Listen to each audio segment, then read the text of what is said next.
Salut les gars, salut les amis. J'espère que vous allez bien. Les phases de poule de la CAN féminine 2025 est complètement achevée et c'est l'heure de dresser le bilan. Le bilan concernant ces phases de poule, mais surtout se prononcer déjà sur le calendrier des quarts de finale parce que bien évidemment, on connaît déjà toutes les équipes qualifiées, on connaît les différentes confrontations concernant ces quarts de finale qui s'avèrent bien sûr palpitantes. Elles vont arriver très rapidement ce vendredi. On va avoir les deux premiers quarts de finale à 16h et à 19h. On va revenir au cours de la vidéo concernant ces quarts de finale. Et le samedi également, les deux autres quarts de finale à 16h et à 19h. Et de là, on connaîtra les quatre équipes qui vont se prononcer dans le dernier carré la semaine prochaine. Et bien sûr, le samedi prochain qui va suivre, on connaîtra qui va remporter cette édition 2025 du côté du Maroc concernant cette CAN féminine qui s'avère vraiment palpitante. Donc, au courant de la vidéo, on va d'abord commencer par retracer le parcours des phases de poule parce que je vous avais déjà prévenu que je vais revenir au courant de la vidéo, au courant des différentes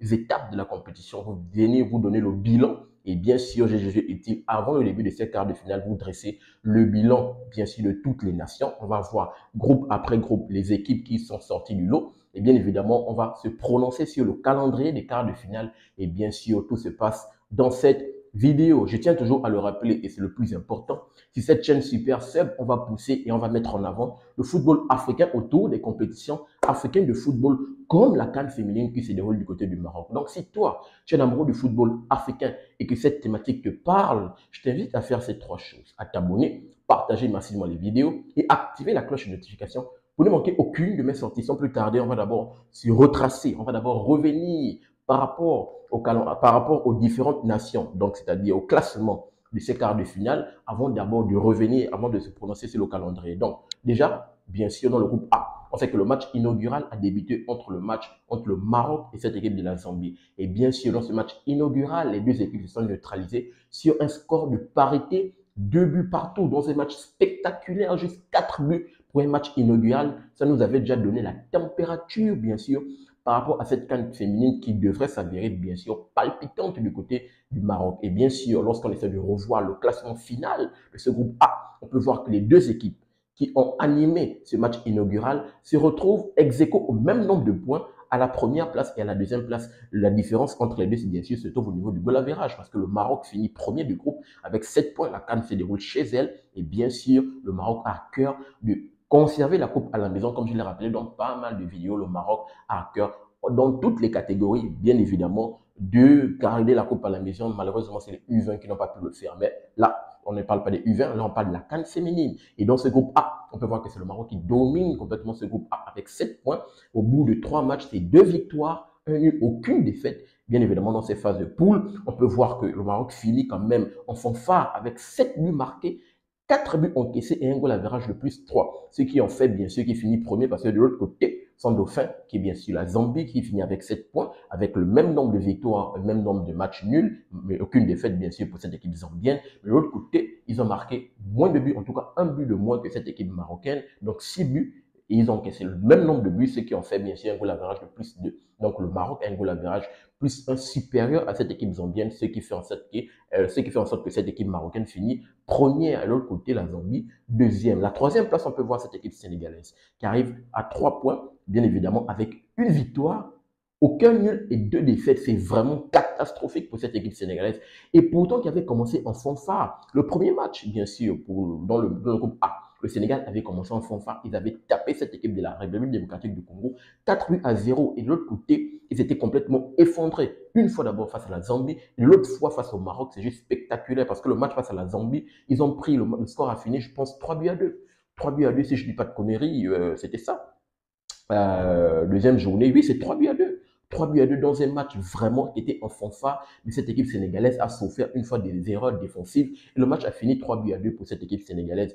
D'où, bien sûr, ils se retrouvent à la troisième place. Et dans le dernier match qu'ils ont joué d'ailleurs face au Maroc, ils ont également perdu 1 but à 0. Et là, le Sénégal se retrouve à la troisième place avec un bilan, comme je l'ai rappelé, une victoire, 2 défaites, aucun nul, et avec un bilan de 6 buts marqués, 4 buts encaissés, plus 2. Et bien évidemment, on sait qu'on repêche les deux meilleurs troisième et avec ce goal average, le Maroc, cette équipe sénégalaise était quand même en train de se positionner pour essayer de voir, pour essayer d'espérer faire partie des meilleurs troisièmes, vu qu'elle avait un goal average assez favorable, plus 2. Donc au moins, elle avait une chance au moins d'être parmi les quarts finalistes. De l'autre côté, la RDC, malheureusement, qui finit dernier de groupe, complètement éliminé au bout de la deuxième journée, parce que, comme je l'ai rappelé, dans le premier match, elle avait perdu face à cette équipe sénégalaise 4-0. Et dans le deuxième match, malheureusement, face au Maroc, elle perd 2-4. C'est comment? Je n'arrive pas à comprendre que vous avez perdu un premier match en encaissant 4 buts. Vous partez jouer un deuxième match face au Maroc, pays à la domicile, mais vous ne bouchez pas les trous, vous prenez 4 buts. C'est incroyable pour cette équipe de la RDC, malheureusement, au bout de la deuxième journée, ils se fait éliminer équipe libre bagage pour rentrer du côté de Kinshasa. Ils finissent avec un bilan de 0 points, bien sûr, avec aucune victoire, aucun match nul. 3 défaites, c'est juste incroyable. Même le dernier match face à la Zambie, ils n'ont pas lavé l'honneur de cette équipe de la RDC, malheureusement, qui finit avec un goal average de -7, 9 buts encaissés, 2 buts marqués. C'est juste incroyable pour cette équipe de la RDC qui finit dernier du groupe et qui se fait éliminer. De l'autre côté, dans le groupe B, on peut voir le Nigeria qui domine complètement cette CAN féminine parce que le Nigeria a remporté quasiment toutes les CAN féminines. Quasiment toutes les CAN féminines jusqu'à maintenant, à part quelques nations qui sortent un peu, qui sortent de l'eau, mais le Nigeria domine complètement la CAN féminine. C'est juste incroyable, le Nigeria, qui se retrouve une fois de plus à la première place de ce groupe E, de ce groupe B, avec 7 points. Ils finissent avec, bien sûr, un bilan de 2 victoires, 1 nul, avec, bien sûr, 4 buts marqués et 0 but encaissé. Aucun but encaissé au bout de 3 matchs pour cette équipe nigérienne, bien sûr, qui a compris. Ils ont compris ce qu'il faut faire pour remporter un CAN du côté de l'Afrique. Ils ont tout à fait compris ce qu'il faut faire. Il faut avoir une solidité défensive et de l'autre côté, il va falloir être tueur, avoir un très gros bloc et être tueur sur le front de l'attaque. Et on peut observer que bien sûr, au bout de 3 matchs, ils ont inscrit 4 buts, aucun but encaissé. Bien sûr, cette équipe nigérienne a à cœur, bien évidemment, de poursuivre sa lancée et de dominer complètement cette catégorie féminine de la CAN. Bien évidemment, on verra ce que ça va donner le samedi prochain lors de la finale. Si d'ailleurs, ils se hissent en demi-finale, voire même s'ils arrivent en finale à remporter, bien évidemment, cette CAN du côté du Maroc. Donc, cette équipe nigérienne finit avec un goal average de +4. L'Algérie, bien évidemment, deuxième qui est son dauphin, finit avec un bilan de 5 points, une victoire, 2 nuls, aucune défaite. Également, l'Algérie, c'est 1 but marqué, 0 but encaissé. L'Algérie, on va dire quoi, elle souffre d'une inefficacité offensive. De l'autre côté, défensivement, quand même, il faut saluer cette équipe algérienne qui n'a encaissé aucun but au bout de ces 3 matchs avec un goal average de +1. L'autre côté, c'est le Botswana, malheureusement, qui n'a pas pu s'inscrire parmi les meilleurs troisièmes parce qu'ils finissent avec un bilan de 3 points, une victoire, 2 défaites, un bilan de 2 buts encaissés, 3 buts encaissés, voire un goal average de -1. Donc, on peut voir que le goal average, ils ne font pas mieux que le Sénégal. Donc, le Sénégal, bien évidemment, savait qu'elle était déjà qualifiée pour les quarts de finale. Et la Tunisie, malheureusement, qui finit dernier le groupe, éliminé complètement. Ils plient bagage, ils rentrent du côté de Carthage. Et bien évidemment, ils finissent avec un bilan de 1 point, un nul, 2 défaites. Et bien évidemment, un goal average de -1, vu qu'ils ont encaissé 5 buts pour un seul but marqué. De l'autre côté, dans le groupe C, on peut voir que c'est l'Afrique du Sud qui domine complètement ce groupe C avec un bilan de 2 victoires, 1 nul et 7 buts marqués. Un but encaissé, bien sûr, pour l'Afrique du Sud également. C'est juste incroyable. Un goal average de +6. +6 pour cette équipe de l'Afrique du Sud. Vraiment, c'est incroyable. Le Ghana, qui est son dauphin, finit avec un bilan de 4 points, une victoire, un nul, une défaite, 5 buts marqués, 4 buts encaissés et un goal average de +1. Et le Mali qui se retrouve là, qui finit parmi les meilleurs troisièmes, vu que le Mali finit avec un bilan de 4 points. Bien évidemment, ils font mieux que cette équipe de Botswana qui n'a que fini avec 3 points et le Mali finit avec un bilan de 1 victoire, un nul, une défaite. Le seul problème du Mali, c'est qu'ils encaissent trop de buts. Ils ont marqué 2 pour 5 buts encaissés, d'où un goal average de -3. Il va falloir faire très attention pour les quarts de finale qui vont arriver très prochainement. Et la Tanzanie, malheureusement, qui plie bagage, qui va rentrer à Dar es Salaam, finit avec un bilan de 1 point, aucune victoire, 2 défaites, 6 buts marqués, 2 buts encaissés. C'est incroyable pour cette équipe de la Tanzanie qui finit avec un goal average de -4. Donc, voici le bilan, bien sûr, en chiffres de ces phases de poule, le classement en chiffres de ces phases de poule de cette CAN féminine. Et qu'est-ce qu'il en ressort? On va essayer de ressortir très rapidement les meilleures attaques lorsqu'on essaie de voir les 2 meilleures attaques de ces phases de poule. C'est bien évidemment l'Afrique du Sud et le Maroc. L'Afrique du Sud en première position. Pourquoi? Parce qu'elle a un même nombre de buts marqués que cette équipe marocaine. 7 buts marqués, 7 buts marqués.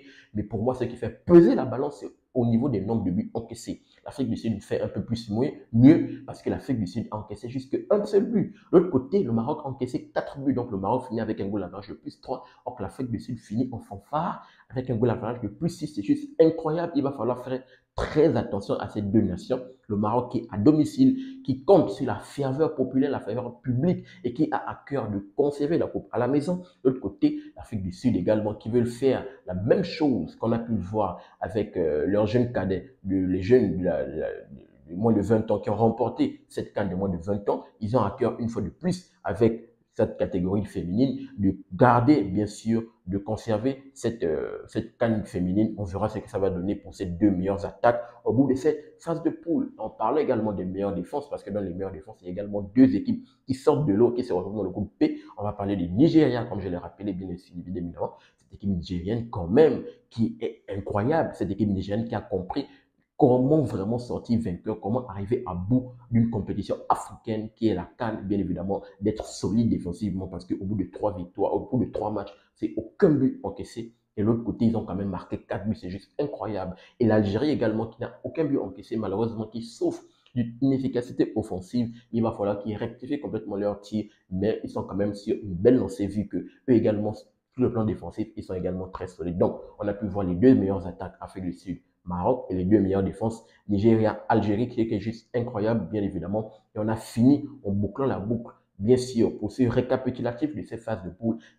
Allons maintenant voir le calendrier des quarts de finale. Donc, on connaît maintenant toutes les nations qualifiées. Dans le groupe A, je l'ai rappelé, on a le Maroc et la Zambie et le Sénégal qui finit parmi les meilleurs troisièmes. Dans le groupe B, je l'ai rappelé, on a le Nigeria et l'Algérie. Malheureusement, le Botswana et la Tunisie qui plie bagage, qui rentrent à la maison, comme la RDC dans le groupe A. Et dans le groupe C, on a l'Afrique du Sud, le Ghana et bien sûr le Mali qui finit parmi les meilleurs troisièmes et la Tanzanie qui plie bagage, qui rentre à la maison. Donc on connaît toutes les équipes qui sont maintenant qualifiées, les 8 équipes. Maroc, Zambie, Sénégal, Nigeria, Algérie, Afrique du Sud, Ghana et Mali. On connaît les 8 équipes et bien évidemment, on connaît le tableau final de ces quarts de finale. On connaît les différentes confrontations. Donc la première confrontation qui arrive très prochainement, ce vendredi, le vendredi 18 juillet, à 16h, heure Afrique de l'Ouest, on a le premier quart de finale qui va commencer entre le Nigeria, qui est bien évidemment, qui domine, comme je l'ai rappelé, toutes les 7 catégories féminines avec un nombre incalculable de cannes remportées en 105, qui va affronter la Zambie. C'est un match hyper difficile. Le Nigeria qui n'a encaissé jusqu'à présent aucun but, je l'ai rappelé, qui fait partie des meilleures défenses. De l'autre côté, la Zambie également a montré, surtout dans le premier match inaugural face au Maroc, que la Zambie, elle est prête. La Zambie est prête à marquer des buts. Ils ont marqué 6 buts jusqu'à présent, même s'ils ont encaissé 4 buts. Mais elle est prête, bien évidemment, à titiller cette équipe nigériane qui domine, bien sûr, cette catégorie féminine. On verra ce que ça va donner dans ce premier choc qui va nous donner la température pour ces quarts de finale. On a parlé de ces jeux, de ce vendredi à 16h, bien évidemment, heure Afrique de l'Ouest. Le deuxième quart de finale, c'est le même vendredi et ça va se jouer à 19h, 3 heures plus tard. Et on va voir l'équipe, bien sûr, le Maroc, qui va affronter le Mali. C'est un très bon match également, très palpitant. Le Maroc, comme je l'ai rappelé, qui fait partie des meilleures attaques avec 7 buts marqués. De l'autre côté, le Mali, que j'ai dit, il va falloir faire très attention parce que le Mali, lui, finit meilleur troisième avec 4 points quand même. Il faut dire premier, meilleur troisième parce que les autres nations, ils ont 3 points, comme le Sénégal et le Botswana. Mais malheureusement, le Mali encaisse trop de buts, ou peu de buts marqués. Donc, il va falloir faire très attention face à la meilleure attaque de cette phase de poule pour cette équipe malienne. On verra ce que ça va donner si le Maroc, bien sûr, qui est favori, il faut le dire, favori dans cette confrontation. On verra ce que ça va donner. L'autre côté, samedi, bien sûr, le lendemain, on verra le troisième quart de finale qui va se dérouler à 16h, le samedi 19 à 16h, c'est l'Algérie face au Ghana. Un match, bien sûr, cette équipe algérienne qui figure parmi les meilleures défenses de cette phase de poule. Aucun but encaissé jusqu'à présent. L'autre côté, le Ghana quand même, qui encaisse trop. Mais le Ghana également, de la même façon qu'ils encaissent, ils en marquent. Puis qu'ils ont marqué dans ces phases de poule, 5 buts marqués, 4 buts encaissés. Mais l'average de plus 1. On verra ce que ça va donner dans cette confrontation entre les deux. Je pense que ça va être un match hyper serré entre le Ghana et l'Algérie. Qui va sortir du lot? On verra ce que ça va donner pour ce troisième quart de finale. Et le dernier quart de finale, c'est à 19h, toujours le samedi. Bien évidemment, heure Afrique de l'Ouest, entre l'Afrique du Sud, qui a fini meilleure attaque, comme je l'ai rappelé, en fanfare, et le Sénégal, malheureusement, qui a encaissé trop de buts. Il va falloir faire très attention. J'espère que le match de phase de poule, les deux matchs face au Maroc et la Zambie, qui a été un signal d'alarme pour cette équipe sénégalaise, parce que là, ils affrontent l'Afrique du Sud qui a à cœur, comme je l'ai rappelé, comme leurs jeunes cadets de la CAN, c'est de la CAN de U20, ils ont à cœur, bien évidemment, d'aller au bout du parcours et de rapporter la coupe du côté de cette équipe de l'Afrique du Sud. Donc, on verra avancer les quarts de finale. On connaît maintenant tous les quarts de finale de cette CAN féminine, Nigeria-Zambie, Maroc-Mali, Algérie-Ghana et Afrique du Sud face au Sénégal. Et bien évidemment, c'est les vainqueurs de ces quarts de finale, ils doivent se retrouver le mardi 22, donc la semaine prochaine, à 16h pour jouer le premier quart de finale, donc c'est-à-dire le vainqueur du Nigeria et de la Zambie va affronter le vainqueur de l'Afrique du Sud face au Sénégal. Donc Nigeria, Zambie, vainqueur Afrique du Sud, Sénégal. On pourrait peut-être avoir encore la même confrontation entre la Zambie et le Sénégal, eux qui étaient dans le même groupe, on verra, à part si le Nigeria sort complètement de l'eau. L'Afrique du Sud, ça peut être une belle confrontation, Nigeria, Afrique du Sud. Je pense que ce sont les deux favoris, au moins de cette confrontation. Le deuxième quart de finale, c'est à 19h, bien sûr, c'est ce même mardi, qui va opposer le vainqueur du Maroc et du Mali et le vainqueur de l'Algérie et du Ghana. On verra ce que ça va donner. Bien sûr, la finale, comme je l'ai rappelé, qui va arriver le samedi 26 à 20h. Qui va remporter cette CAN féminine? On verra ce que ça va donner du côté du Maroc pour cette édition. Donnez-moi votre tour dans les commentaires par rapport, bien sûr, à ce bilan de ces phases de poule. Pensez-vous comme moi? Et bien, si vous dégagez déjà une équipe favorite pour remporter cette CAN féminine, je vous attends dans les commentaires pour avoir votre tour et votre analyse autour du bilan de ces phases de poule et des différentes confrontations de ces quarts de finale pour voir les équipes qui vont se hisser dans le dernier carré de cette CAN féminine. N'oubliez pas de vous abonner, de liker, mais surtout activer la cloche de notification pour ne manquer aucune de mes sorties. Peace. Très bientôt les gars.